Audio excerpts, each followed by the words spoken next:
Hi, I'm Bill McAleese with the Garage Gurus, and in this tech tip, I want to talk about high voltage awareness. This tech tip is not intended to replace high voltage training, but we want you to be aware of the effects of high voltage exposure.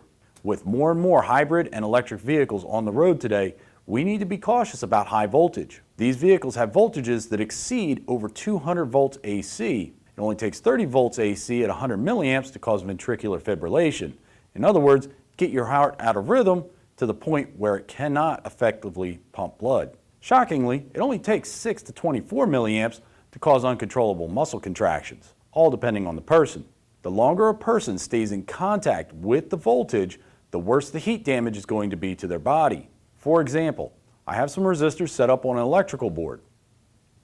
All of them are in series, just as if you or I were to touch high voltage, have it pass from our hand to our arm, through our body, into our leg, and ultimately through our foot into the ground.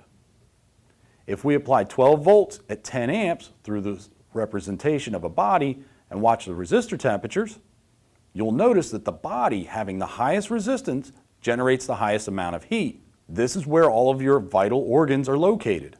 The longer the voltage flows through the circuit, the higher the temperature goes.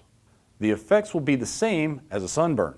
You can get a sunburn and not feel the full effects for hours. This is why you have to get the victim to the emergency room right away, even if they tell you they feel fine.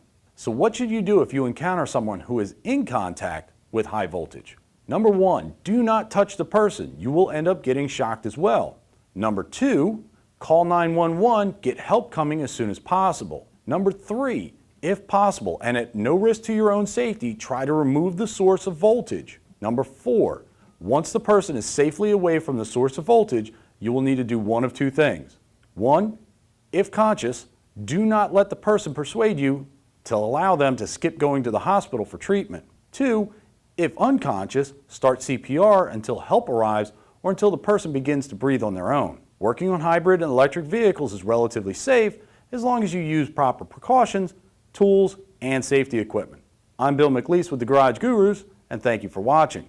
For more videos like this, please subscribe to our channel.